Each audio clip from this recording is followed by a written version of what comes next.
लेकिन अब आपको रिपोर्ट बताते हैं। साल 2014 से शुरू करेंगे। क्या कहती है एनसीआरबी की रिपोर्ट। साल 2014 की बात करें, 60,000 विवाहित पुरुषों ने सुसाइड किया, आत्महत्या की।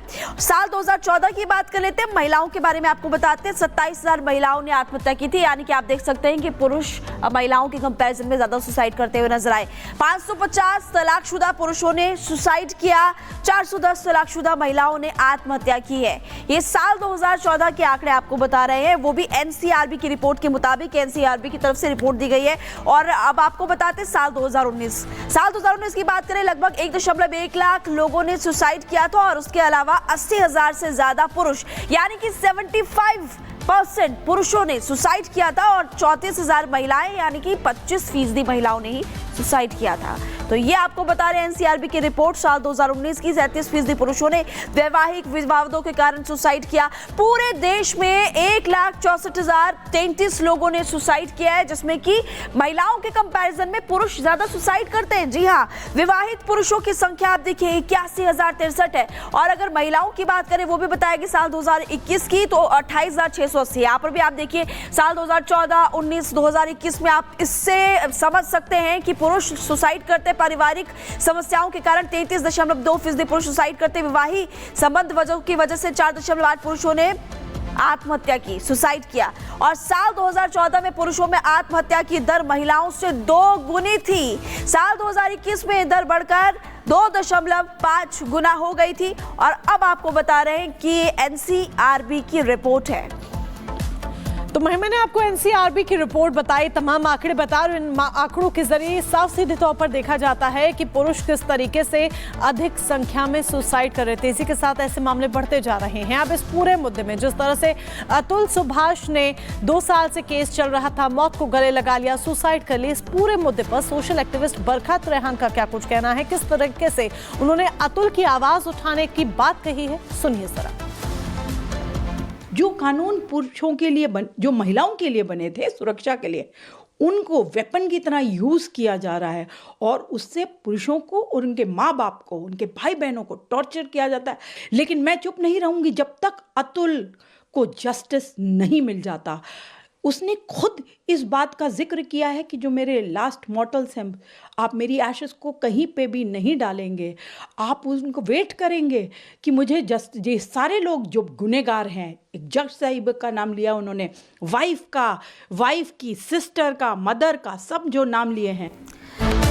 और चलिए अब खबरों में आगे बढ़ते हैं, बात करेंगे दिल्ली की। दिल्ली में अवैध रूप से जो बांग्लादेशी रह रहे हैं, अब उन पर कार्रवाई होगी, क्योंकि कार्रवाई को लेकर के वीके सक्सेना कह रहे हैं कि जल्द से जल्द उनके बारे में पता किया जाए और उन पर कार्रवाई की जाए। बिल्कुल, इन घुसपैठियों को बाहर निकाला जाएगा दिल्ली से, और ऐसे में बाकायदा इसके लिए एक ड्राइव चलाई जाएगी, अभियान चलाया जाएगा और कोशिश यही रहेगी कि जल्द से जल्द इस ड्राइव को पूरा भी किया जाए।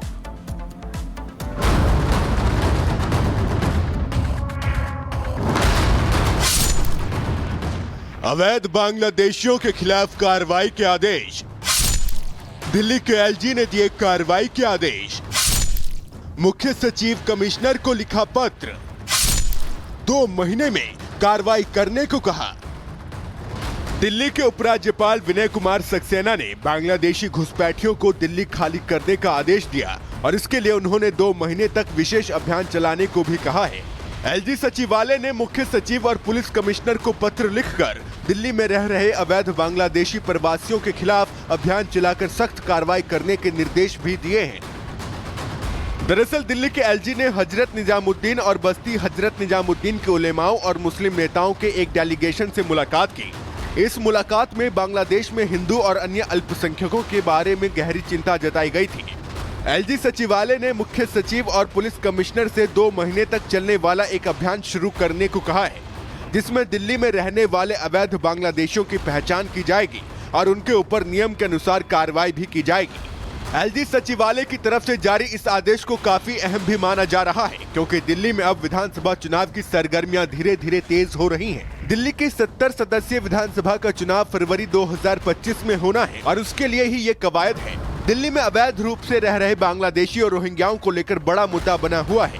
दिल्ली में कानून व्यवस्था की खराब स्थिति को लेकर आम आदमी पार्टी सरकार इसके लिए बीजेपी को जिम्मेदार ठहरा रही है। वहीं बीजेपी का कहना है कि कानून व्यवस्था खराब करने में इन घुसपैठियों की अहम भूमिका है। दिल्ली सरकार इन्हें सभी सुविधाएं दे रही है, जिस वजह से ये कहीं नहीं जा रहे हैं।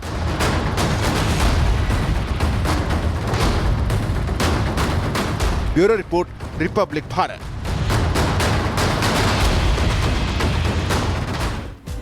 और चलिए खबरों में अब आगे बढ़ते हैं। रूसी राष्ट्रपति व्लादिमीर पुतिन और रक्षा मंत्री राजनाथ सिंह की मुलाकात से जुड़ी बात यहां पर करते हैं, क्योंकि दोनों बड़े नेताओं के बीच मुलाकात हुई और इस मुलाकात ने एक बार फिर से गहरी मित्रता का संदेश दिया। महिमा, आप सही कह रही हैं। रक्षा मंत्री राजनाथ सिंह ने कहा कि ये जो दोस्ती है और ज्यादा गहरी होगी, और पहले भी दोस्ती जो है वो गहरी थी। और वहीं पर व्लादिमीर पुतिन ने कहा कि हर संभव मदद की जाएगी। इस पर आप उस रिपोर्ट को देखिए।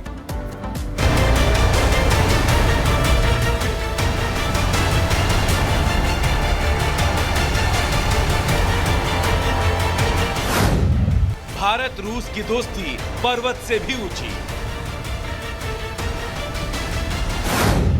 ये दोस्ती समुद्र की गहराई से भी गहरी। एक दूसरे का साथ देते रहेंगे दोनों देश। रक्षा मंत्री राजनाथ सिंह की रूस यात्रा के दौरान जो तस्वीरें सामने आई, उसके बाद राजनाथ सिंह ने यही संबोधन देकर भारत और रूस की दोस्ती का जिक्र किया। रूस पहुंचे राजनाथ सिंह से मिलने रूसी राष्ट्रपति पुतिन खुद पहुंचे। दोनों नेताओं की गर्मजोशी से हुई मुलाकात की तस्वीरें बयां कर रही है कि भारत और रूस परस्पर एक दूसरे के सहयोगी हैं और आगे भी रहेंगे। राजनाथ सिंह ने जहां पुतिन को प्रधानमंत्री मोदी की तरफ से शुभकामनाएं दी, तो वहीं पुतिन ने हर संभव सहयोग का भरोसा दिया। दोनों नेताओं ने बैठक कर रक्षा क्षेत्र में द्विपक्षीय सहयोग के साथ इस क्षेत्र में असीम संभावनाओं पर चर्चा कर एक दूसरे का साथ देने का वादा भी किया। इस दौरान रक्षा मंत्री राजनाथ सिंह ने भारत और रूस की दोस्ती की नई परिभाषा भी गढ़ दी। राजनाथ सिंह का यह दौरा बेहद महत्वपूर्ण माना जा रहा है। पुतिन के साथ साथ राजनाथ सिंह ने रूसी रक्षा मंत्री आंद्रे बेलासेव से रक्षा मुद्दों पर बातचीत के दौरान सतह से हवा में मार करने वाली मिसाइल प्रणाली S-400 ट्रम्प की बाकी 2 यूनिटों की आपूर्ति भारत को जल्द करने की बात कही है। भारत और रूस की दोस्ती कितनी गहरी है, यह किसी से छिपी नहीं। दोनों देश एक दूसरे के परस्पर सहयोग के लिए हमेशा साथ खड़े रहते हैं। रक्षा मंत्री राजनाथ सिंह के साथ पुतिन की मुलाकात इसी बात को एक बार फिर साबित करती नजर आ रही है, जो चीन और कई दूसरे मुल्कों को खटकती रहती है। Bureau report, Republic Bharat. और अब खबरों में आगे बढ़ते बात करेंगे महाराष्ट्र से जुड़ी हुई खबर की। महाराष्ट्र के ठाणे की बात करें, दुर्गाड़ी किले को लेकर के खबर है कि 48 साल बाद अब जो विवाद है वो थमता हुआ नजर आ रहा है। बिल्कुल, ये विवाद अब थम गया है, क्योंकि सेशन कोर्ट ने बड़ा फैसला सुनाया और सेशन कोर्ट ने फैसला सुनाते कह दिया है कि दुर्गाड़ी किला दरअसल किला नहीं मंदिर है। इस मंदिर का क्या इतिहास है और कितनी अहमियत ये मंदिर रखता है, इस रिपोर्ट के जरिए देखिए।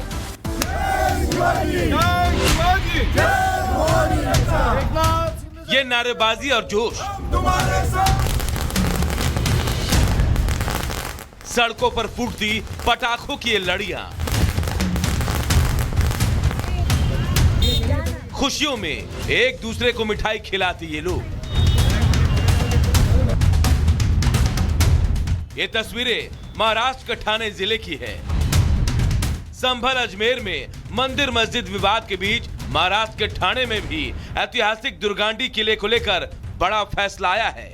दावा किया जा रहा था कि किले के अंदर मस्जिद है, लेकिन कल्याण की कोर्ट ने बीते दिनों इस पर फैसला सुनाते हुए इसे मंदिर घोषित कर दिया और अपने आदेश में कहा कि किले में मस्जिद नहीं बल्कि मंदिर है। कोर्ट ने कहा कि राज्य सरकार का दावा सही है, ढांचा मस्जिद का नहीं बल्कि मंदिर का है। कोर्ट ने अपने आदेश में यह भी कहा कि किला सरकारी संपत्ति बना रहेगा। दरअसल पिछले 48 सालों से दुर्गांडी किले में स्थित मंदिर की मस्जिद को लेकर 2 धर्मों के बीच विवाद था, जिसकी लड़ाई कल्याण जिला एवं सत्र न्यायालय में चल रही थी। पहले यह दावा ठाणे जिला न्यायालय में लंबित था, जिसके बाद कल्याण जिला एवं सत्र न्यायालय में दावा दायर किया गया था। याचिकाकर्ता दिनेश देशमुख ने बताया कि 1971 में ठाणे जिला कलेक्टर ने घोषित किया था कि दुर्गांडी किले में एक मंदिर है। इसके बाद इस जगह को मंदिर की मस्जिद बताने के लिए जांच की अर्जी दायर की गई। इस दावे में एडवोकेट भाऊ साहब मोदक ने केस की पैरवी की थी। मस्जिद में खिड़कियां नहीं है, यहाँ मंदिर की खिड़कियां हैं। यहाँ मूर्तियों को रखने के लिए एक मंदिर है, इसलिए सरकार ने घोषित किया था कि इस जगह पर एक मंदिर है। वहीं 1975-76 में मुस्लिम समुदाय की ओर से ठाणे जिला न्यायालय में अर्जी दाखिल की गई थी कि दुर्गांडी किला मंदिर नहीं मस्जिद है। इसके बाद 2 साल तक ये दावा चलता रहा। इसके बाद दावा कल्याण जिला एवं सत्र न्यायालय में स्थानांतरित कर दिया गया। कुछ साल बाद एक मुस्लिम संगठन ने दावा किया कि ये वक्फ संपत्ति है। इस पर कोर्ट में दोबारा सुनवाई हुई। न्यायालय ने इस मांग को खारिज कर दिया और सरकार के पहले के फैसले को स्वीकार करते हुए कहा कि दुर्गांडी किले पर मंदिर है।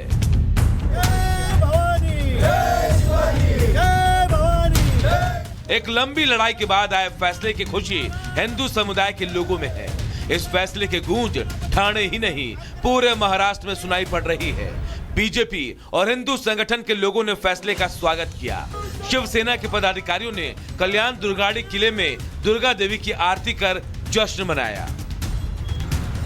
इस फैसले ने उन लंबित मामलों के सामने नजीर पेश की है जो धार्मिक लड़ाई के उलझनों में